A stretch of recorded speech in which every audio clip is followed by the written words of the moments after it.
Welcome back. Well, guys, we did it. We really did it this time. We made it to the end of another series. After this, there's no more hope. Ever.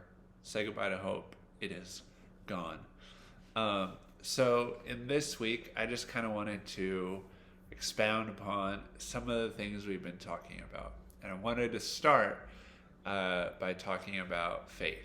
Now, a lot of times when we do the question series where you guys get to ask questions about anything you have a question about, there always seems to be a question of how do I improve my relationship with God? How do I grow my faith? Um, Things like that. And the typical rote answers that you might always hear is read your Bible, pray, go to church, go to youth group, go to Sunday school, right? But sometimes you might be like, I do those things and I still feel like I'm in the same place with God. Um, so, how do you grow your faith? Hope. I truly believe that if you're able to hope in something, it's an act of faith, right? You're literally practicing your faith by having hope, right? And Paul, good old Paul, talks about hope in Romans, right? In Romans chapter 8. Paul says this in verse 24 and 25, right? Talking about hope. He says, if you only hope for the things that you see, then you're not truly hoping for anything, right?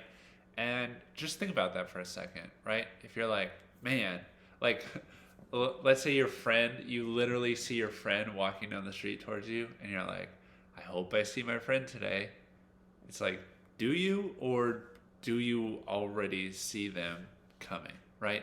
If you can already see it, hold it, know, trust that it's there, right? That's not hope. Hope is faith. Hope is trust. Hope is belief that it will come, right? And so then he follows that up by saying, we hope for what we do not see.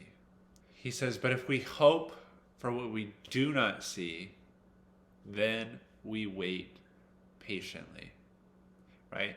And both of those ideas, the hoping for what we can't see and waiting patiently, that's what I was talking about last week, in the sense that when we're in those tight places where it feels like there's no escape, there's no way out, this is all that there is to life now.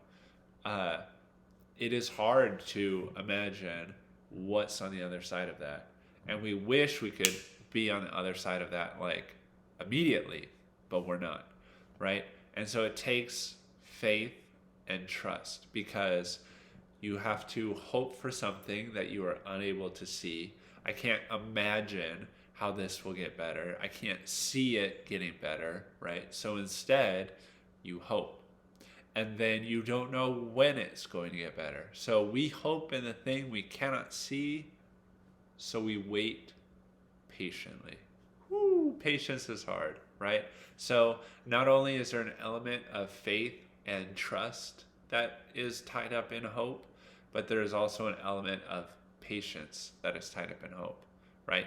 There's no timetable for how long it will take to get out of this, to lose the hopelessness. And maybe we feel that now in the pandemic, right? This week alone, I've been telling people I'm kind of done picking a month of when I think this is going to get better, because I'm tired of being disappointed and let down. So instead, what can I do? I can just wait patiently. And it's hard for me to even picture how are things going to get better? I don't know. So that's why it's hope, because I have to trust and believe, right? I have to trust and believe, and I wait patiently. And Paul describes the entire situation as he says it's like being in the pains of childbirth, right? Now, maybe you've never had a baby. I haven't. That might shock you.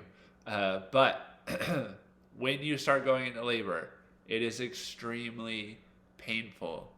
it probably feels like something is going wrong in your body, right? It hurts too much for this to be going the way it's supposed to be going. It hurts too much for things to be going the way they're supposed to be going. Something must be wrong. But on the other side, you have this beautiful new life. You have this beautiful baby, right? And so I think it's like the perfect metaphor for when we're in those hopeless situations. Something must be wrong. Something is not going right. But on the other side of all the pain and the hardship and the heartache, and we don't know how long it's going to last, but on the other side of those things is new life. Is new life. So my prayer for all of you is that you can hope in the unseen, that you would believe that there is new life on the other side, and that you can patiently endure the hardship. And just because you are patiently enduring, it does not mean, we've talked about it in the other series, you are not alone in this. Reach out to someone, reach out to me, reach out to a friend, to a parent, a family member, someone you trust, right? That can walk alongside you while you're patiently enduring and hoping for the thing that you cannot yet see, right? So you want to grow your relationship with God? You want to increase your faith? Have hope. Have hope that there is new life on the other side. So that's all for hope. Next week, we'll have like another little one-off duty, and then we'll start a new series. Woo! I truly hope that you all are doing well. And sometimes I think you might hear the words of like, reach out to me, and you're like, yeah, but you're not talking about me personally. I'm talking about you. Reach out to me if you need anything. I'm here for you. I got you, right? We'll walk through it together. So until next week, be safe, have hope, wait patiently. Toodaloo.